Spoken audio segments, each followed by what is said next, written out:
Boa noite, meus queridos amigos e amigas, tudo bem com vocês? Espero que sim. Aqui é Eduardo Rocha e hoje nós vamos dar uma aula gratuita com o tema procrastinação, baixa energia ou preguiça e como você pode, utilizando da hipnose, melhorar a sua performance, a sua assertividade, o seu planejamento de médio e longo prazo e, claro, combater assim a sua procrastinação. Esse tema, ele é um dos mais procurados hoje no Google, no YouTube, nas redes sociais, justamente pelo fato que todas as vezes que começamos um novo ano, temos o desejo ardente de realizar aqueles objetivos, aqueles sonhos do ano passado. Repetimos todos os anos os mesmos procedimentos, as mesmas rotinas, até chegar a um ponto que chegamos à conclusão que todo aquele esforço foi fogo de palha. Ele terminou logo nas primeiras semanas do ano, e logo nós voltamos ao normal e repetimos tudo de novo para o ano seguinte. A sensação de culpa, de frustração, toma conta do nosso ser e muitas vezes isso nos desanima até nas nossas atividades correntes, nos dando uma sensação de incapacidade de gerenciar nossas emoções e de realmente dar foco naquilo que importa. Na live de hoje nós vamos debater esses temas e fazer com que você possa, a partir de uma atividade que eu vou passar aqui utilizando hipnose, você possa diminuir a sua procrastinação e, com isso, seguir em frente e realmente alcançar aquilo que você deseja, sair dos seus ciclos viciosos. Antes de começar, quero saber de você que está conectado aqui comigo, se você está me vendo bem e me escutando bem, né? Se você estiver me vendo bem e me escutando bem, digita 1 e 2, para que eu saiba que realmente a gente consiga caminhar juntos durante a aula de hoje. Então digita 1 se você estiver me vendo bem, 2 se você estiver me vendo bem e me escutando bem. Enquanto isso, eu vou dando boa noite para todas as pessoas que estão aqui hoje conectadas comigo, a Vanessa, o Roberto, a Alain, a Noemi, a Viviane, a Mônica Araújo, que é trainer 360, que mais? O Vanderlei, o Geraldo, o Roberto. Muito bem, tem muita gente bacana aí, pessoas que eu conheço. Maravilha. Então vamos, Jefferson, trainer também 360, está aqui conectado conosco e muito mais. Maravilha. Então, se está tudo bem tecnicamente, então que vamos começar a nossa aula, então. Bem, a procrastinação ela não tem uma origem contemporânea. Na verdade, ela já é mencionada desde a Idade Média, né? Desde ainda do pensamento filosófico, Aristóteles, Platão já faziam referência a uma ausência de energia e de vontade para fazer as coisas, né? E que isso muitas vezes era confundido com uma falta de luz em sua vida.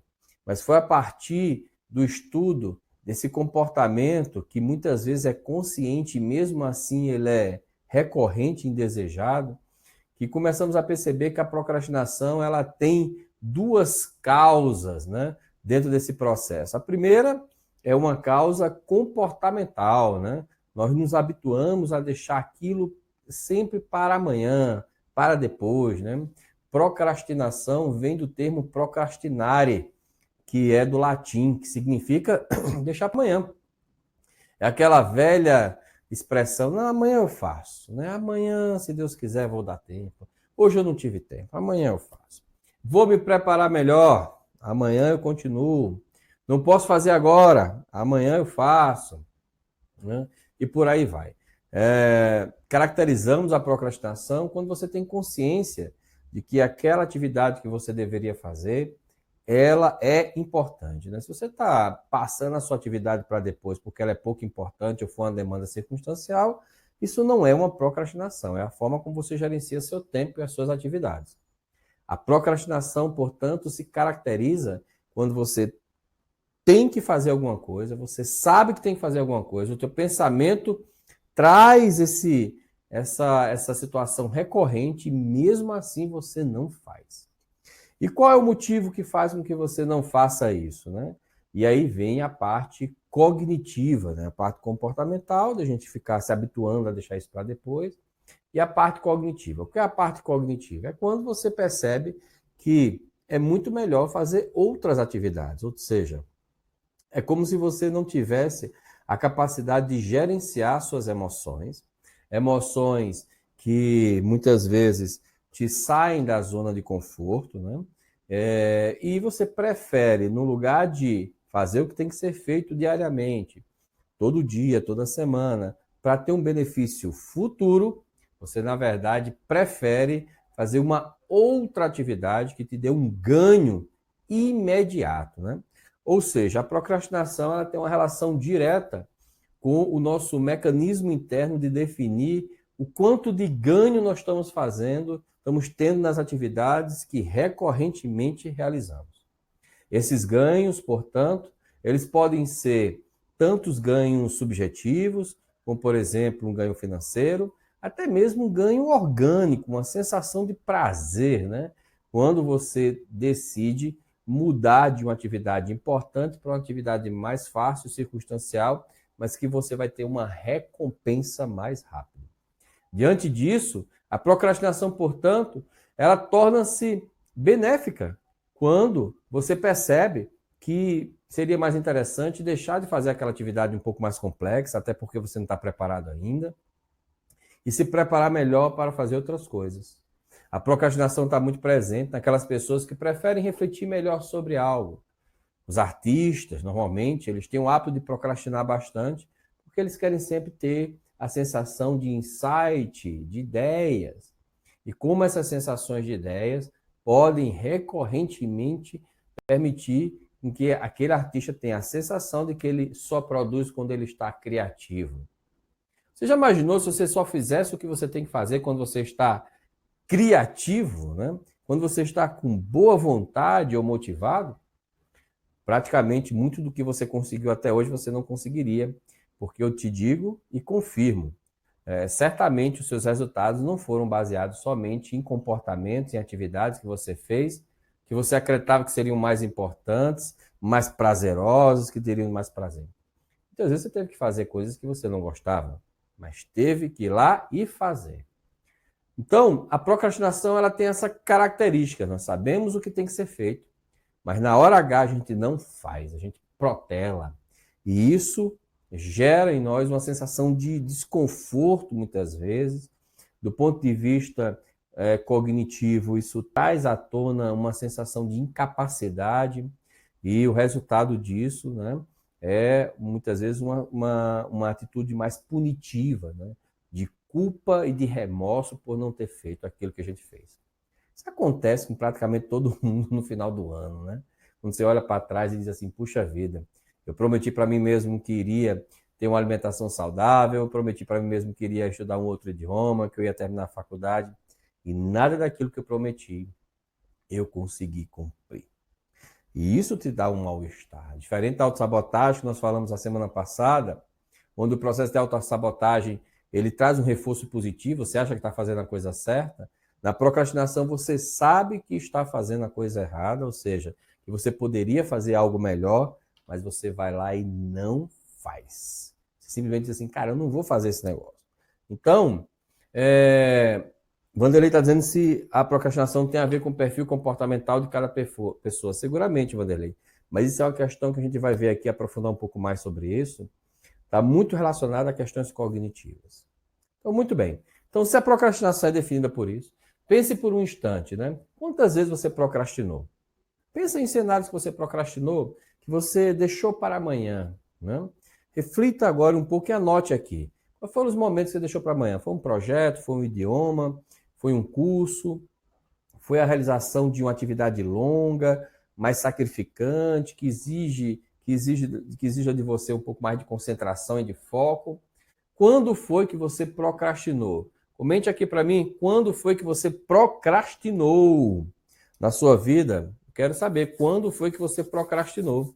Quero ver alguns exemplos. Cite alguns exemplos para mim. Quando foi que você procrastinou, né? A Ecléia acabou de entrar, a Débora, o Caian. Muito bem. Né? Comente aí, quando foi que você procrastinou? Cara, eu procrastino muito quando eu tenho que fazer uma atividade que envolve informática. Ah, cara, eu procrastino muito em fazer meus vídeos para a internet, já era para ter começado. Vai lá. Ah, eu procrastino muito quando a atividade que eu tenho que fazer não me dá muita. Ah, atividade física, Rodrigo, né? Gravar vídeos, atividade física sempre, cursos, perfeito. Então, pensa comigo, na maioria das vezes nós procrastinamos por algo que nos dá uma sensação de desconforto, né? Ou seja, que não tem um prazer aparente, né? Todo mundo está falando aqui, muita gente tem trazido atividades que geram um certo trabalho, né? E a recompensa, ela não é imediata, né?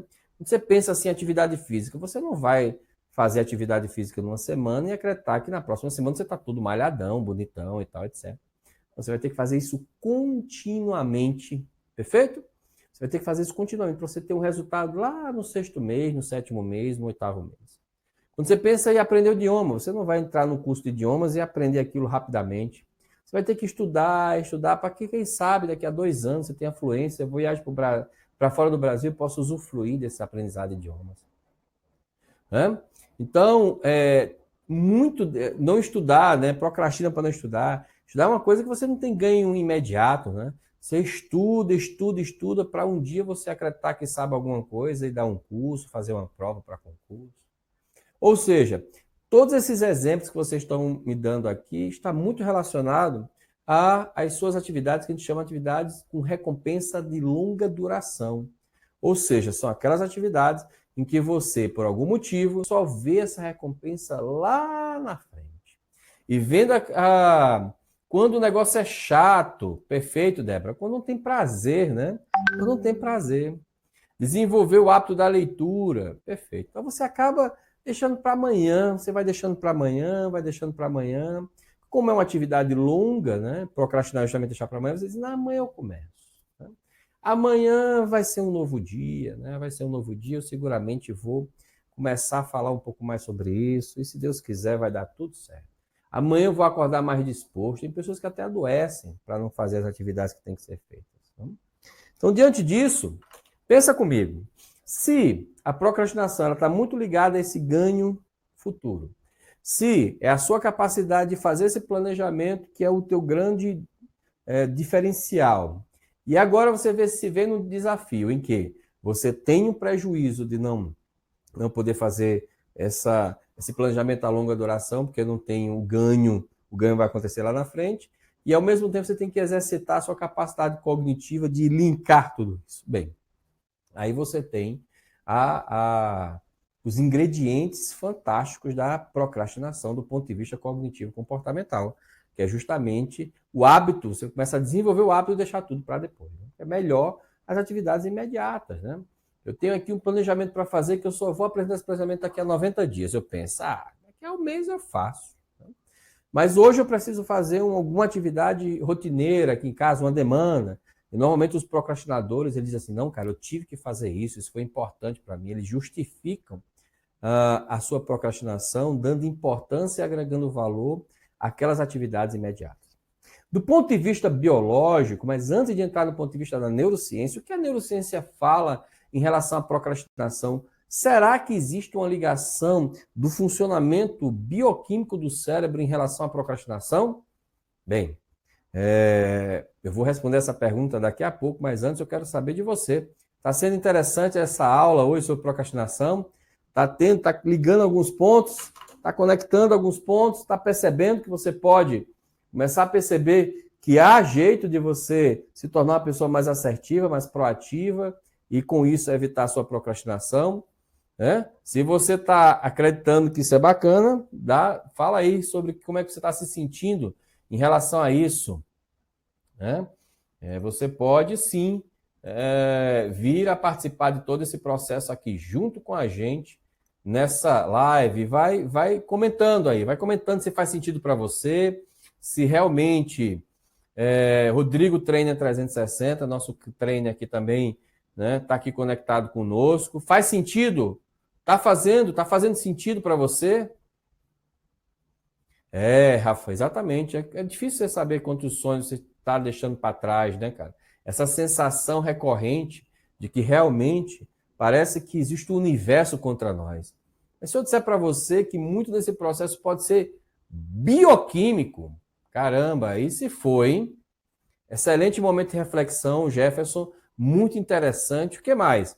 Vão comentando aí. Quero ver a opinião de vocês. Está sendo interessante para a gente utilizar, continuar a nossa defesa aqui de todos esses processos. Então vamos lá. O que está sendo mais interessante para você?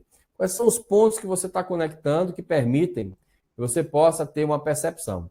Como encontrar essas recompensas para quebrar esse ciclo? Ah, Lucas, essa é a pergunta de $1 milhão. Perfeito? É a pergunta de $1 milhão. Essa pergunta foi super assertiva. Como encontrar os gatilhos, né, desse processo? Nós vamos chegar lá, viu, Lucas? Vamos chegar lá. Muito bom, querido. Acabado de perceber que desde o último curso com você tenho procrastinado muito menos. Uau, Cauã, por que deve ter acontecido isso? Será que a hipnose tem uma relação direta com a procrastinação? Pois é.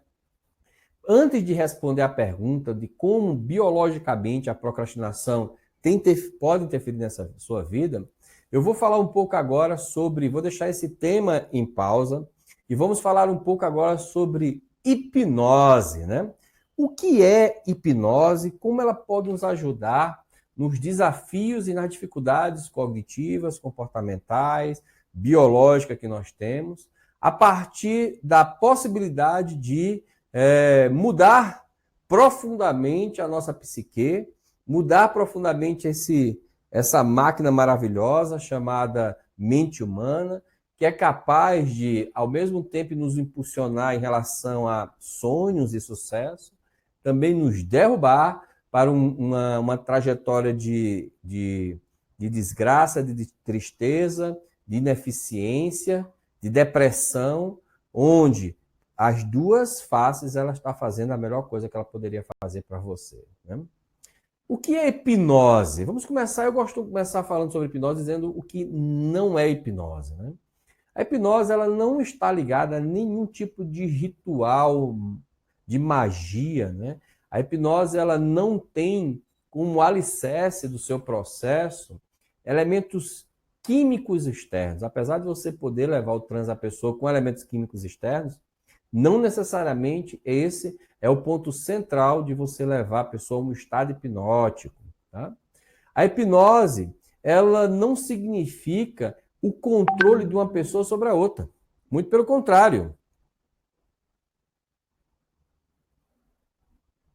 Muito pelo contrário. Ela, na verdade, ela é a sensação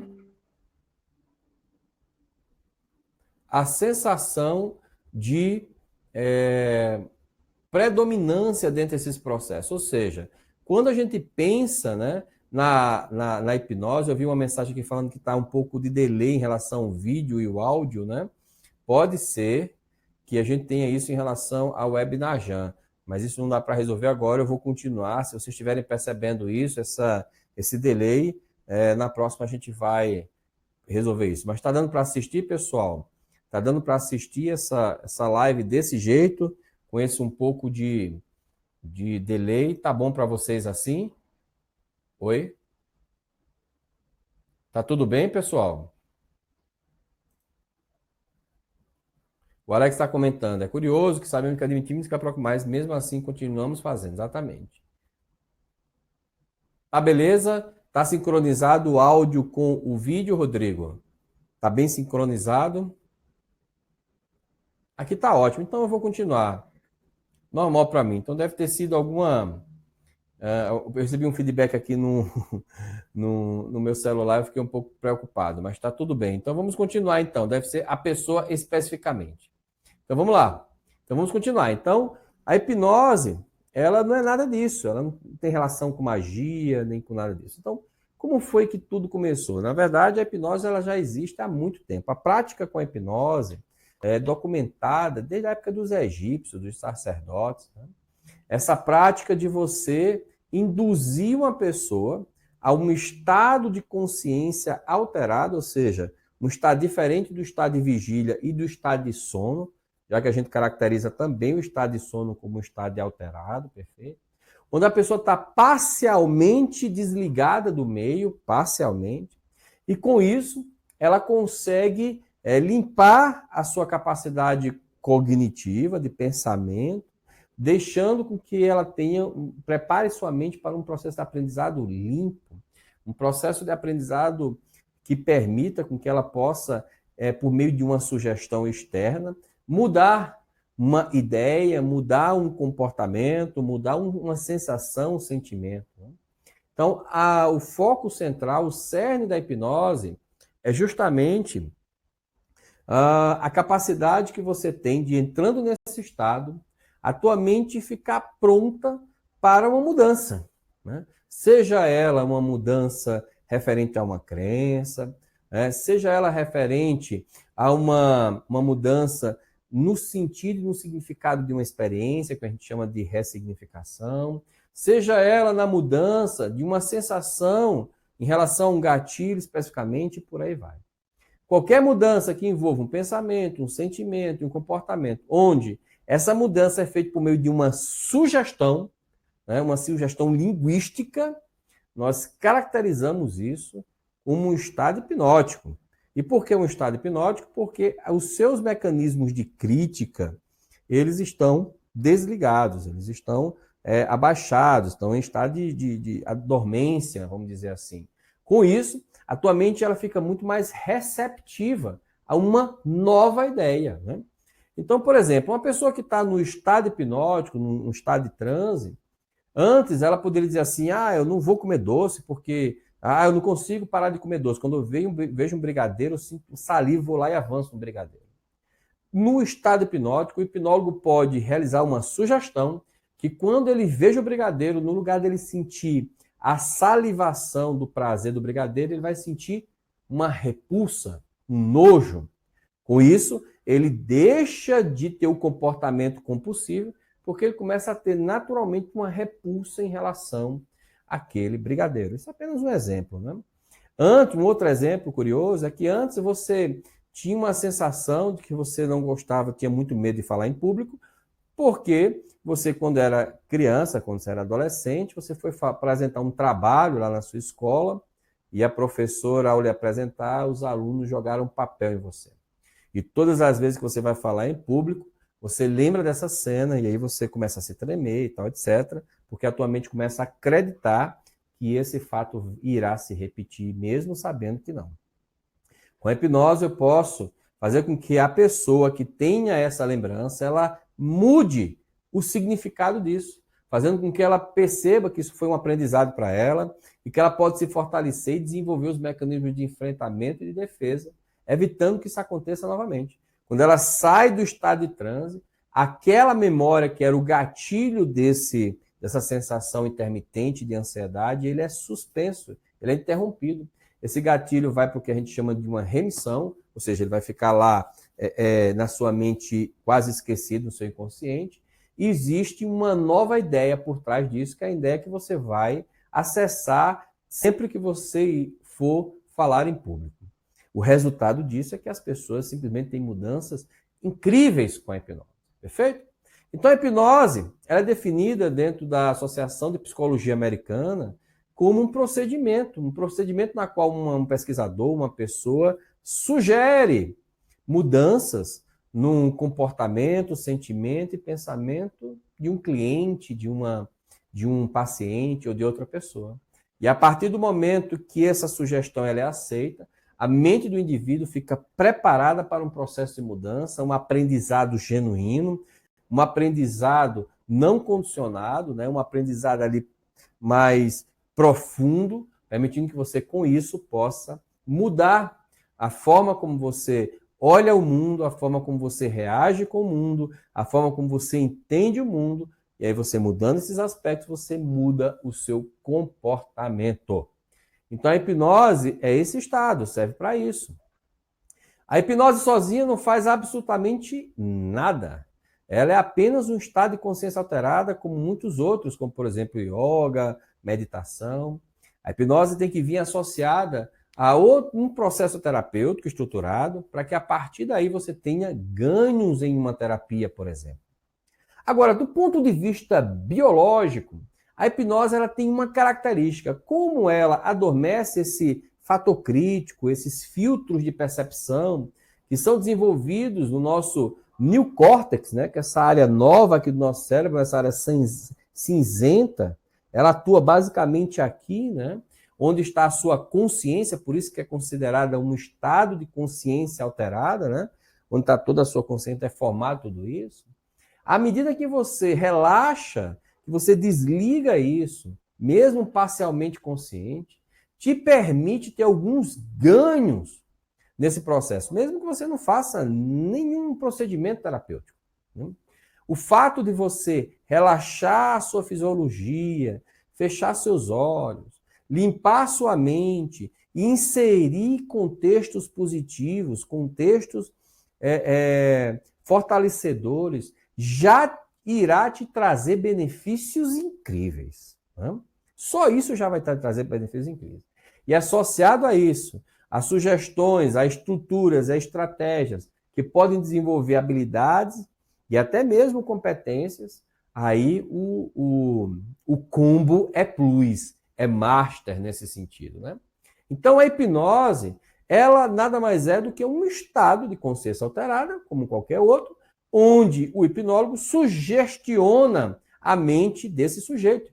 E a mente desse sujeito, como está nesse estado, está apta a aprender a receber, não critica, não racionaliza, né? Simplesmente aceita aquilo, de uma forma permissiva.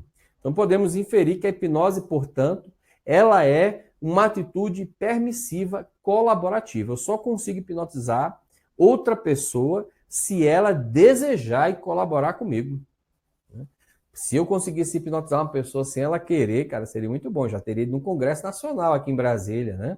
Hipnotizar alguns políticos para mudar um pouco a história do nosso país. Então, se a hipnose é um procedimento, ela passa por uma jornada até você chegar nesse estado de transe. Que jornada é essa? Né? São os passos. Esse passo começa com uma conversa inicial, depois você induz a pessoa a esse estado de consciência alterado, que nós chamamos de estado hipnótico, ou estado de transe. Depois disso, nós sugestionamos a mente desse sujeito, a mente inconsciente desse sujeito. Depois, nós validamos se essa sugestão ela foi feita da forma correta. E, por último, nós emergimos essa pessoa, trazemos ela para o estado de consciência e, com isso, ela vem com aquela nova ideia plantada, com aquela nova estrutura, com aquele novo saber, e aí isso vai, essa semente, ela vai crescer, ela vai se desenvolver e vai dar outros frutos, bons frutos na mente do sujeito. Isso depende de pessoa para pessoa. A hipnose, portanto, associada a processos terapêuticos, a processos biológicos, é, sem dúvida nenhuma, a melhor estratégia para você gerar mudanças profundas e duradouras na pessoa. A hipnose hoje ela é reconhecida, né, pela ciência, na verdade, de tudo que você já viu aí, ó, de Reiki, coaching, PNL, até as próprias abordagens da psicologia, como behaviorismo. Todas essas, nenhuma tem mais pesquisas que comprovam a hipnose do que a própria hipnose. Ou seja, a hipnose ela foi muito testada, né? As pessoas queriam saber como é que funcionava, e até hoje isso é testado. A exemplo disso, né, nós temos hospitais na França que tem hipnólogos em que fazem cirurgia sem a tal da anestesia, gerando no indivíduo uma sensação uma sensação de anestesia, né, de paralisia ali, onde ele pode fazer algum procedimento cirúrgico sem ter o elemento da anestesia. Se você já fez alguma cirurgia, você sabe o risco que é a anestesia, né? E pode gerar danos aí permanentes na sua vida. Então, a hipnose ela está relacionada a esse processo de ressignificação. Para que nós usamos a hipnose? Nós usamos a hipnose para ressignificar traumas, utilizando o que a gente chama de regressão. A regressão é quando a gente volta a mente daquele indivíduo, uma regressão de memória, né, para aquele momento nuclear, aquele momento traumático, que gerou um estresse no indivíduo, chamado TEPT, transtorno de estresse pós-traumático. Com isso, o indivíduo ele tem um novo olhar sobre aquilo, descondicionando a sensação negativa e permitindo que, a partir daquele momento, ele possa direcionar seu pensamento sobre uma nova perspectiva, um novo olhar, uma nova ótica sobre aquilo. O resultado disso, a curto, médio e longo prazo, é uma mudança comportamental profunda e constante e duradoura. Uma vez que a pessoa faz uma ressignificação em uma regressão, jamais essa ressignificação volta. O máximo que pode acontecer é a pessoa se retraumatizar ou, né, transferir aquele gatilho para outras áreas, mas aquele especificamente não volta.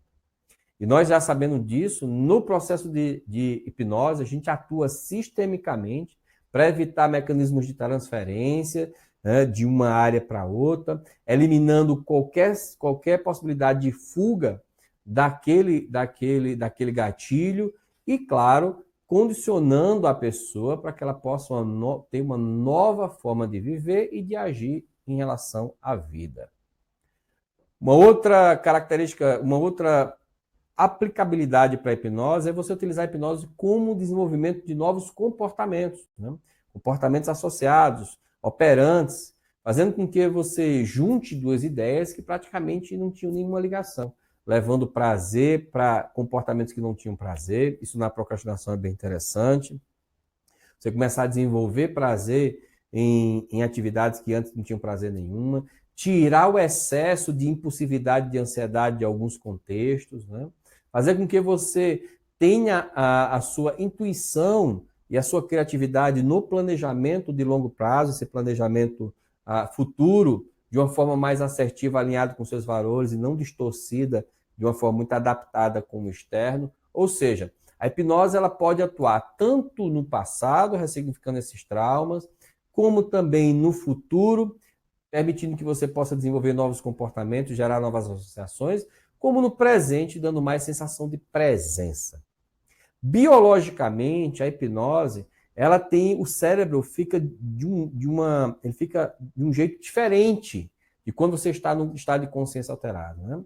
Eu não vou entrar muito no mérito da neurociência aqui, porque isso levaria um pouco mais de tempo. No curso de hipnose, normalmente eu me aprofundo mais nesse quesito, até para que você possa identificar os fenômenos fisiológicos de um processo de transe, hipnose. Mas aqui eu vou me ater simplesmente à possibilidade de você perceber, de você saber, que no caso o cérebro ele começa a se comportar, ele começa a ter um funcionamento diferente. Esse funcionamento diferente está relacionado ao seu córtex pré-frontal. Então, essa sua área pré-frontal aqui, ela começa a se comportar de uma forma diferente. E por que isso é um elemento central dentro da hipnose? A hipnose envolve muito mais coisas, mas isso é o que a gente vai nos linkar com a procrastinação. Porque o córtex pré-frontal, ele apesar dele ser bastante evoluído, mas ele sempre perde a briga com outra área do cérebro responsável pelas emoções, que é o sistema límbico. No conflito entre as emoções e a razão, sempre nessa briga, quem ganha é a porra da emoção. A emoção tá ali, meu amigo, ganhando todas, sabe? Você fala para você mesmo, cara, eu não sei porquê, eu saio com uma pessoa e ela me maltrata, ela não gosta de mim, mas eu a amo, não consigo largar dela. Irracional, a pessoa te maltrata, a pessoa diz que não gosta de você e você não pode parar, você não consegue parar de pensar nessa pessoa. Ou seja, a emoção controla o teu comportamento, o estado emocional controla o seu comportamento. E essa emoção é de uma área do cérebro chamada sistema límbico, né? Que é uma parte bem antiga do nosso cérebro, foi desenvolvida lá atrás. Com isso, essa região nova ela fica meio refém dessa região antiga. Quando ela vem com todo o gás, nós dizemos que ela houve uma parte dela especificamente, houve um resgate emocional. E aí, nesse caso, você nada mais você pode fazer. É como se você estivesse ali, meu amigo, no barco, né? Sem rumo, e é só a onda levando e você só rezando a Deus para aquilo não prejudicar a sua vida. Ou seja, você é muito mais refém das suas emoções do que você imagina. Para que você possa gerenciar essas emoções, para que você possa ter controle sobre as suas emoções, você precisa treinar o seu córtex pré-frontal. E existem algumas práticas que facilitam esse treino, fazendo com que você se habitue a fazer o que tem que ser feito, mesmo quando você não tem uma emoção associada. Esse é o melhor treino, né? Por exemplo, eu estou fazendo essa live aqui para vocês.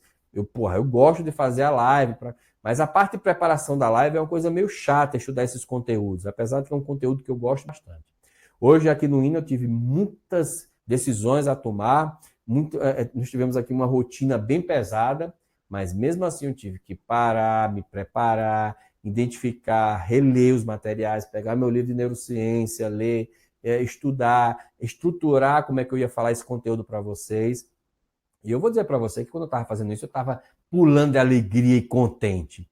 Eu fazia porque tinha que ser feito.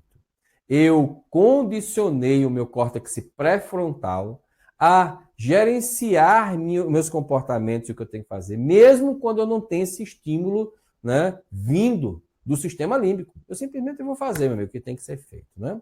Associando muitas vezes uma parte autônoma do nosso cérebro. Né? A diferença está muito clara. Quando o sistema límbico ele resgata esse, que a gente chama isso de resgate da amígdala. A amígdala é uma parte importante do sistema límbico, onde ela é responsável por essa sensação de fuga e de luta, né? E quando você percebe que você não vai ganhar a briga, o sistema límbico, bem, amigo, vamos bater o pé, vamos embora, velho. Vamos, pega o beco. Vai embora que o negócio está pegando. A amígdala, ela te recheia de elementos bioquímicos, né? Ela dispara em você uma bomba química que é difícil até de controlar. E o que a gente fala é que, uma vez que você teve esse resgate da amígdala, meu amigo, eu já fui falando para você, viu?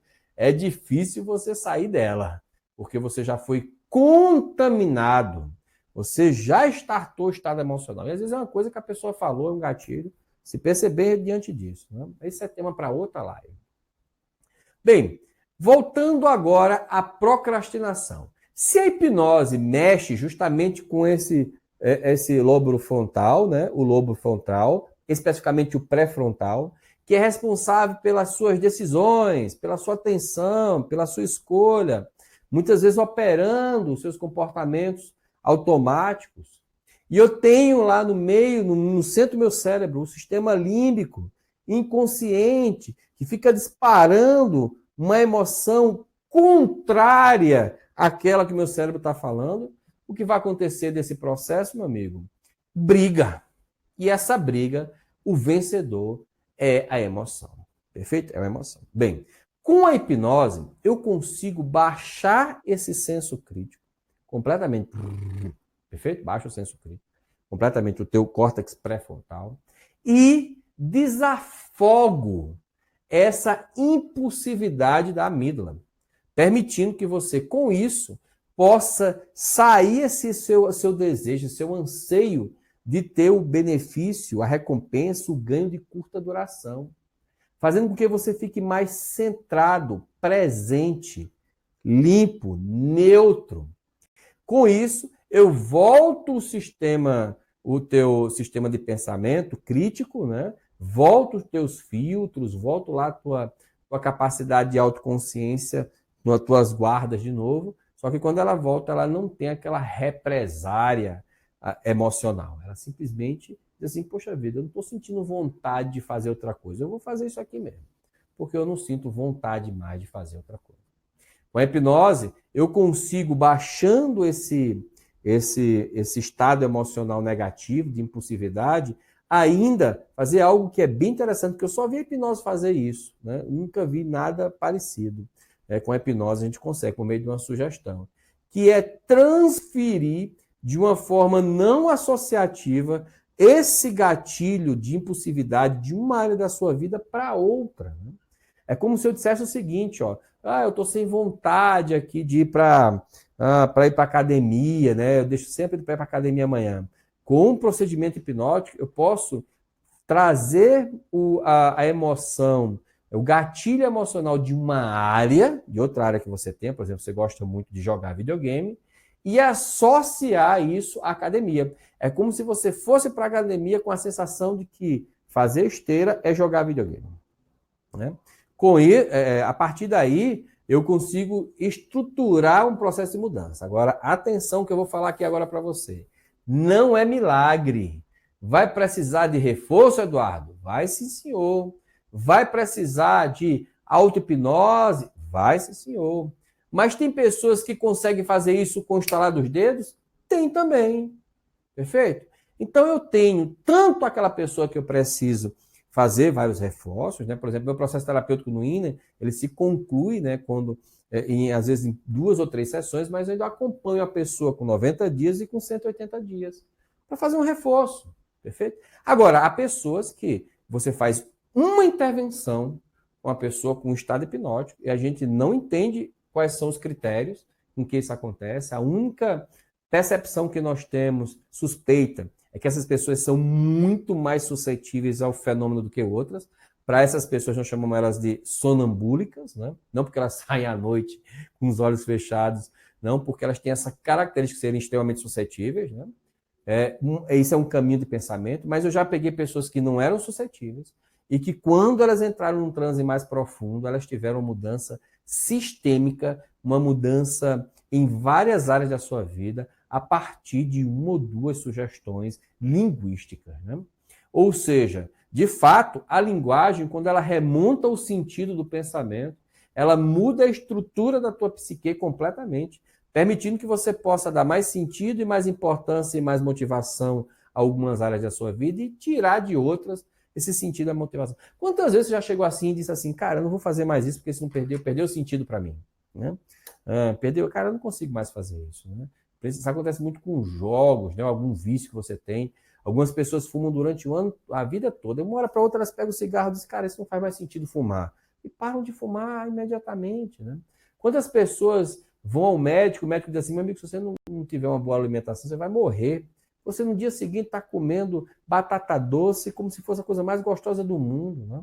Você está tomando chá como se fosse cerveja e você nunca mais come aquilo. O que acontece na psique de algumas pessoas é que elas conseguem trazer essas mudanças tão rápidas. Eu costumo dizer que essas pessoas são bem-aventuradas, né? São bem afortunadas, são pessoas de sorte, né? Agora, a boa notícia que eu tenho para você é que, mesmo que você não seja essa pessoa, você pode, sim, se tornar essa pessoa com um processo de aprendizado contínuo. Você pode se tornar uma pessoa suscetível, desde que você, aí sim, eu vou usar a palavra do comportamentalismo mais forte, que é o condicionamento. Você vai ter que deixar esse processo condicionado.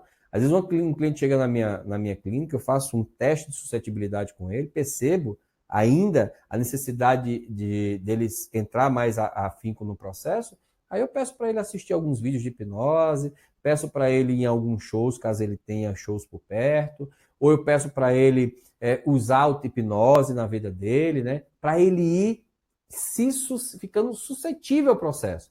E aí, quando ele fica suscetível ao processo, aí sim, o meu processo terapêutico ele vai ter muito mais abrangência, muito mais profundidade e resultado. E agora nós vamos linkar essas duas coisas, né? Como você pode usar a hipnose para modular a sua procrastinação, sabendo que os dois estão interligados pelo córtex pré-frontal, pela função do córtex pré-frontal. Então vamos lá, eu quero saber de você. Está interessante essa aula de hoje? Está interessante? O que algumas pessoas estão perguntando aqui. Façam perguntas e me comentem se você está gostando, se está sendo interessante, está tendo a profundidade necessária para que você possa ter um bom entendimento claro sobre o processo. Naomi, vou atender amanhã um paciente que tem timidez crônica. Muito bem, Naomi.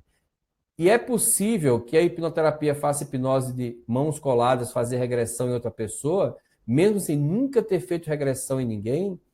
Mariana, eu gostaria que você reformulasse essa sua pergunta. Eu estou tendo uma certa dificuldade de entender semanticamente o que você deseja. É possível que a hipnoterapia faça hipnose de mãos coladas, fazer regressão em outra pessoa? Então, a hipnose de mão colada é um teste de suscetibilidade, né? Então, na hipnose, a gente aprende esses testes de suscetibilidade, mas a regressão é feita em um processo de transe profundo, né? Transe profundo, tá bom? Vamos lá. O que você pensa sobre a respeito dos áudios de hipnose com mensagens subliminares que são vendidos sem saber o estado atual das pessoas? Isso pode causar algum efeito? Vanderlei, o que acontece é que a maioria dos áudios de auto-hipnose, eles são áudios genéricos, né? Claro que a tendência é não funcionar, né? Mas pode funcionar também, né? Desde que algumas dessas pessoas tenham, vamos dizer, aderência àqueles temas genéricos.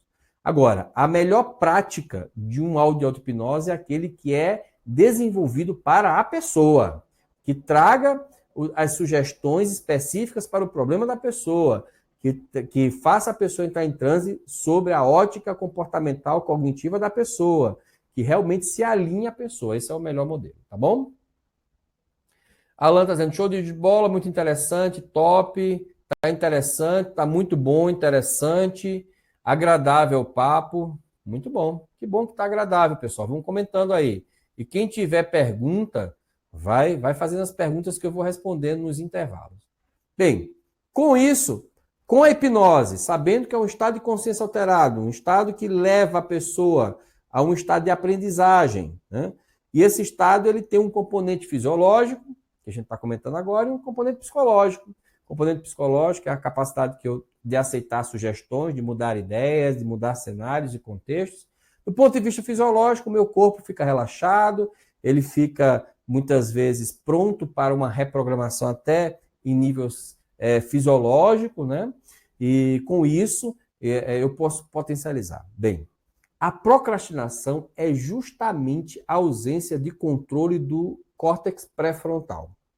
A hipnose é justamente você fazer o córtex pré-frontal também ficar sem o controle.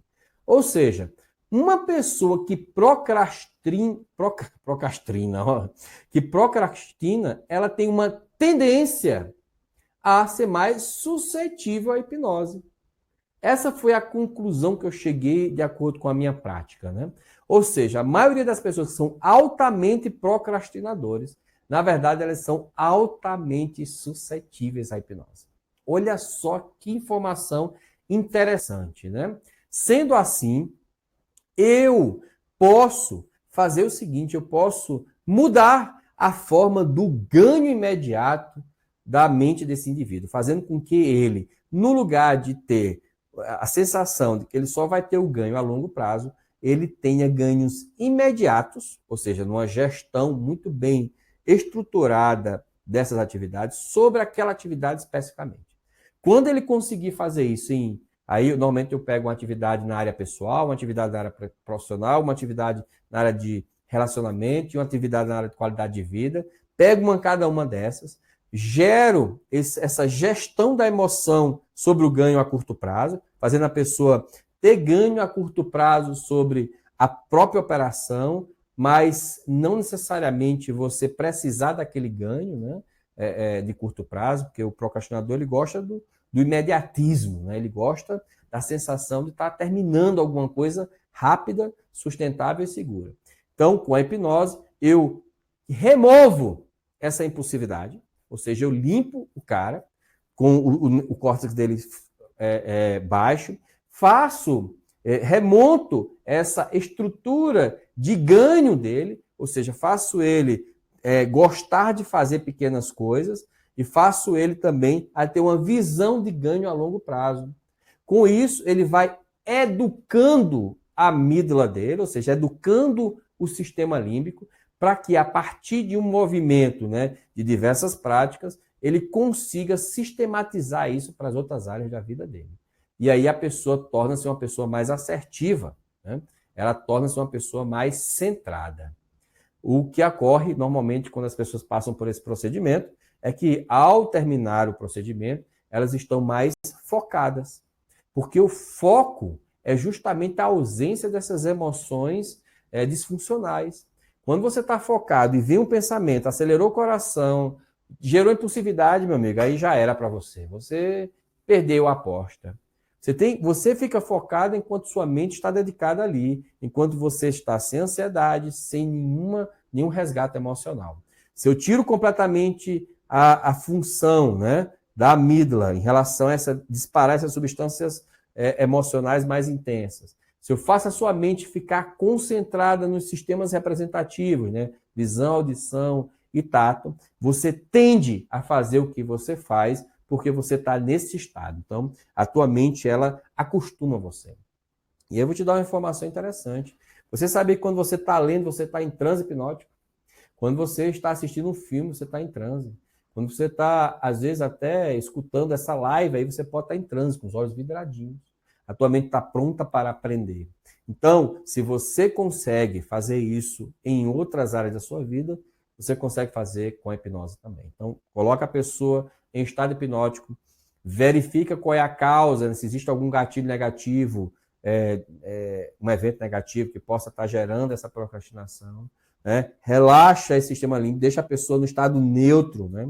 Traz uma nova associação neurosemântica, né? Ou seja, uma associação do comportamento com a pessoa, com o prazer dela fazer aquilo corriqueiramente, né? Fazendo com que ela elimine a impulsividade do ganho imediato. E aí, quando a pessoa volta, ela volta com essa sensação de foco. Eu já fiz isso. A maioria de vocês já passaram por isso comigo aqui, quem já fez meu curso. Quem já fez meu curso, é exatamente o que acontece, pessoal? Fala aí para mim. Né? Francisco está dizendo, como podemos condicionar o seu córtex? Treinamento, Francisco. Não existe outro método. Perfeito? O córtex, responsável pelo processo de decisão, de escolha, você tem que educar. Agora, eu posso fazer com que esse processo educacional seja mais rápido em um processo de transe. Porque quando a pessoa está em transe hipnótico, a mente dela fica mais aberta. Então, eu posso plantar uma ideia e essa ideia vai germinando dentro do pensamento, gerando o pensamento que a gente chama do pensamento recorrente. Você vai lembrando daquilo toda hora e acaba educando o seu cérebro. Perfeito? Marcelo Costa, hipnose é sensacional. Podemos usar hipnose para a crença limitante? Renata, eu tenho uma coisa que eu sempre falo, né? Eu não acredito em eliminar a crença limitante, eu acredito em substituir a crença limitante, né? A hipnose, ela é o melhor estado para você fazer isso. Claro que você vai precisar também de algumas ferramentas de coaching para levantar essas crenças e também, às vezes, uma técnica de PNL. Mas a hipnose, ela é o melhor estado para você convergir essas duas e linkar. Aqui no INEA, o nosso método 360, ele justamente traz todas essas ferramentas. Então, um curso de hipnose, eu vou trazer um pouco, né, de algumas ferramentinhas de coaching ali em algum momento, também de PNL. Apesar desse curso ser um curso mais prático, nós também trazemos esses conteúdos, tá bom? Podemos usar hipnose para crença limitante? Podemos. A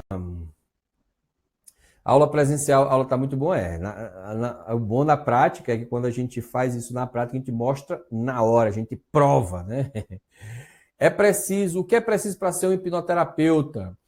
Bem, Alex, para você ser um hipnoterapeuta, você vai precisar, primeiro, fazer um curso prático de hipnose, né? Eu vou ter um curso agora de hipnose no dia 1º e 2 de fevereiro, daqui a praticamente 2 semanas, né, aí no Rio, e vai ser o meu curso de abertura. Você vai sentir a hipnose, vai experimentar a hipnose.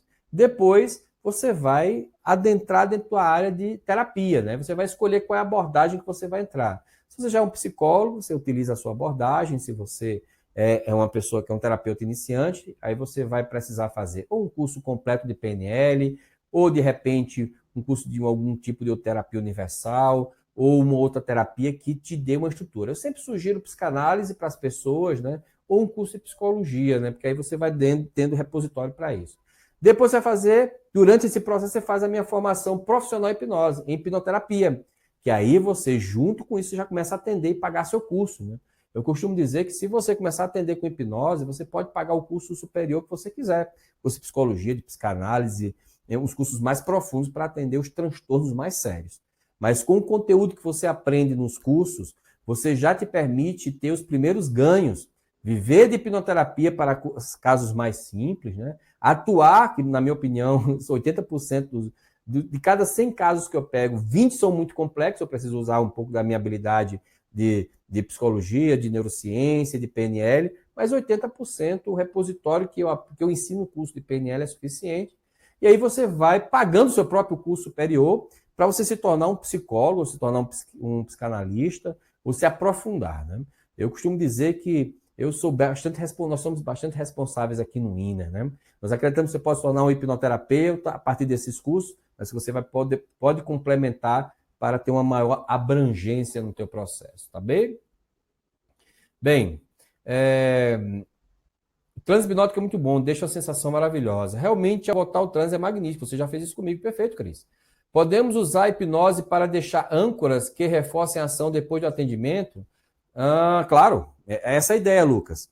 A ideia é que a gente coloque os gatilhos, né, aquilo que eu falei para você. Eu vou pegar um gatilho emocional de uma área, colocar em outra, e aí quando a pessoa sai do transe, ele fica reforçando aquele gatilho. E aí isso vai ajudar no processo de condicionamento do novo comportamento, tá bom? Olha só, o Ine aqui do Rio de Janeiro está colocando o telefone. Se tiver interesse em participar da minha formação de hipnose, sugiro que você se inscreva agora, tá? Sugiro que você se inscreva agora. Então, poucas vagas, já está acabando. E aí a minha formação no Rio de Janeiro, reduzi bastante as formações esse ano, vou ficar bem restrito, aproveitar essa oportunidade de ter aula comigo, tá bom? Pode sim, eu parei de fumar com hipnose, inclusive. Ah, é mesmo aí, Caian. O Caian parou de fumar em uma intervenção que eu fiz em sala de aula, né? Já faz alguns meses, acho que já faz mais de 6 meses, né, Caian? E foi exatamente utilizando esse método, colocando gatilhos, neutralizando os gatilhos que ele tinha e por aí vai. Quem quiser vir para Brasília para se inscrever no curso de hipnose de Brasília, tá aqui o telefone de Brasília também, tá? O Winner Brasília, aí, ó. O Winner Rio, e quem quiser mais sobre esse assunto. Então, procrastinação.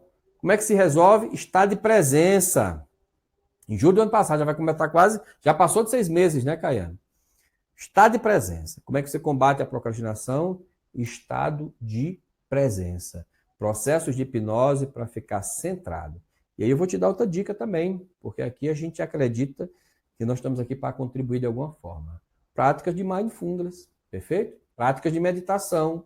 A prática de meditação vai desafogar o teu sistema límbico, vai remover esse resgate emocional da amígdala, vai te dar mais sensação de presença. Por quê? Porque está atuando ali justamente no córtex pré-frontal. Na verdade, é um giro chamado giro cingulado anterior, né, que tem uma ligação direta com a amígdala, que a amígdala muda a função desse giro, deixa você impulsivo nos seus comportamentos, né? Esse giro cingulado anterior, né, ele é do córtex, é o giro cingulado anterior do córtex, né, o chamado ACC, não sei como é em português, mas deve ser mais ou menos assim. É ele que é responsável por ter esse resgate da procrastinação. Então, a hipnose atua exatamente nele, invertendo a lógica, trazendo uma sensação de presença, e aí você vai alimentar uma crença, que foi a mesma crença que nós alimentamos na aula passada, que é, eu vou fazer o que tem que ser feito. Perfeito? Então, é isso, pessoal. Espero que vocês tenham gostado da aula de hoje. Eu particularmente adorei. Foi muito bom conversar com você sobre hipnose, sobre PNL, sobre neurociência e principalmente sobre a possibilidade que você tem agora de entendendo o funcionamento do teu cérebro e da tua mente poder mudar, reconfigurar, ter uma perspectiva, uma mentalidade diferente sobre as suas atividades. E com isso, você pode realizar, sim, os seus objetivos e sonhos. Afinal de contas, aqui no Inner, nós acreditamos que é possível você ter a vida que você deseja. Um grande abraço para você, fique com Deus e até próxima terça, hein? Todas as semanas estamos aqui com aula, isso é uma aula. Pessoas que já fizeram curso comigo, é o reforço do curso, tá? E também para quem não está vendo um conteúdo de aula. Quem quiser minhas lives abertas, entra no Instagram, Eduardo Rocha 360, todos os dias, entre 7 e 8 horas, eu estou fazendo uma live sobre um conteúdo relevante, trazendo um conteúdo contemporâneo e fazendo uma releitura sobre o ponto de vista da neurociência, hipnose, PNL, todo esse universo que permeia o desenvolvimento humano. É isso aí, galera. Foi muito bom estar com vocês. Um grande abraço, fique com Deus e lembre-se de ir lá no meu Instagram, Eduardo360, me seguir e acompanhar todo esse conteúdo. De repente, você começa a aprender hipnose, até mesmo de forma inconsciente. Um grande abraço e até a próxima. Tchau!